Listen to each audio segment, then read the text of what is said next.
Hi,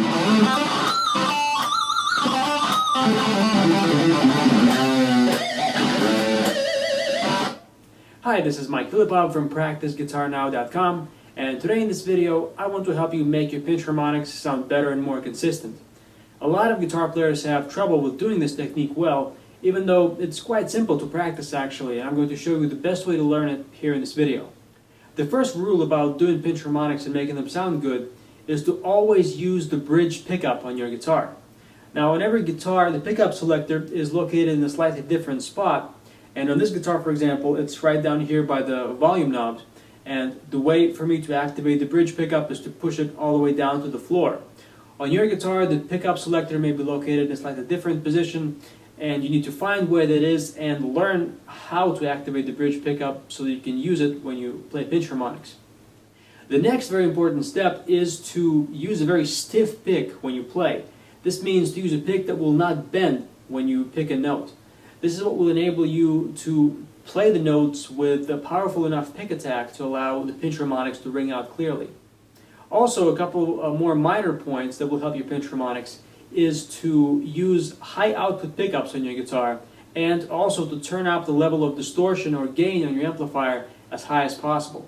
These things will help to make your pinch harmonics ring out more clearly, but they're not as important as the first two things I mentioned about using the bridge pickup and using a stiffer pick.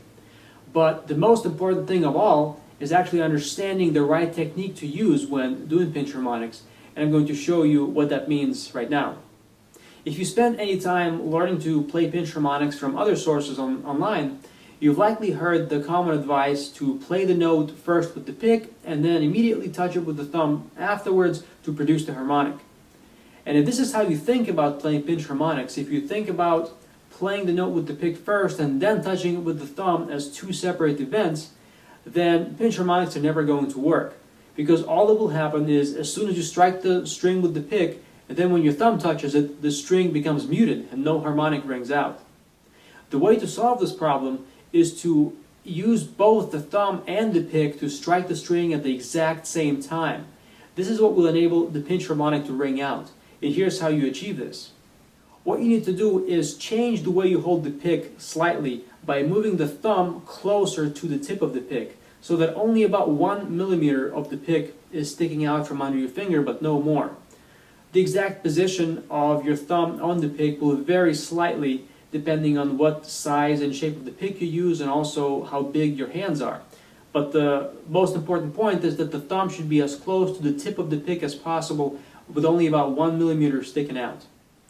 Part of what you need to practice when learning to play pinch harmonics is practicing the seamless transition from the normal picking grip you use for regular playing and the pinch harmonic picking grip where the thumb slides forward towards the tip of the pick. And the way you practice it is just like it sounds. You first play something using the normal picking grip, such as a scale sequence or a rhythm guitar part, for example, and then when it comes time to do the pinch harmonic, you move the thumb forward and then strike the pinch harmonic and then go back to your normal picking grip for continuing the rest of your playing. There's another very important thing you need to keep in mind when practicing pinch harmonics, and that is when you strike the string by using both the pick and the thumb to strike the string at the exact same time, which this new picking grip will allow you to do, you need to now rest the pick on the next higher string that is higher in pitch than the one you just played. And this is what will allow the note and the string that the pinch harmonic is played on to ring freely without being muted. Here's an example of what this means.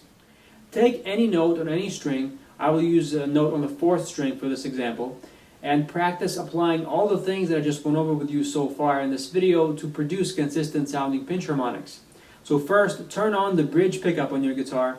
Next, take this new picking grip that I just went over with you by moving the thumb forward towards the tip of the pick so that about 1 millimeter is sticking out, and practice playing the pinch harmonic by making sure that both the pick and the thumb strike the string at the exact same time and the pick comes to rest on the next higher string.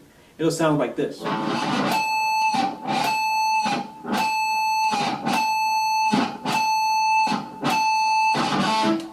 So in all of these examples, the pinch harmonic was ringing out clearly because there was nothing muting the string after I played the harmonic. both the thumb and the pick struck the string at the exact same time, and then the pick came to rest on the third string, allowing the note on the fourth string to ring clearly.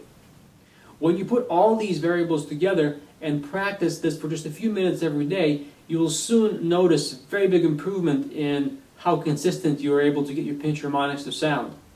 And of course, you should do this on all strings and all frets to become really comfortable with doing them all over the fretboard.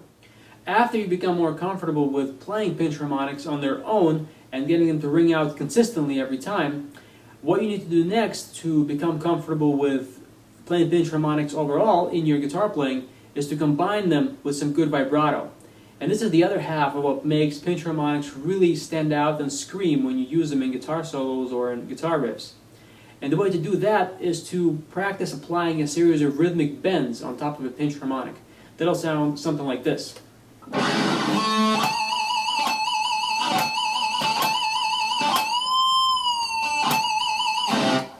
So as you can see, there's a massive difference between simply playing pinch harmonics by themselves in sort of a sterile isolation and making them really scream with some wide vibrato.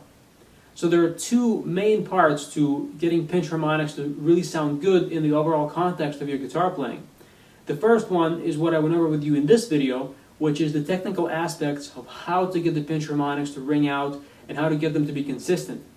And the second part is how to combine the pinch harmonic technique with good vibrato to really make them sound awesome every time you play guitar. And a lot of guitar players have trouble with doing the second aspect of combining pinch harmonics with vibrato for a whole different set of reasons. And to help you practice your vibrato technique most effectively, I have another video on my website that I want you to watch, which is also totally free for you, and it goes over all the details you need to know about how to practice vibrato in the most effective way. You can find the link to this video at the bottom of this video, and there's also a clickable link directly below the video player. So click on this link right now and you'll be taken to the page with the video, and I'll see you there in a moment.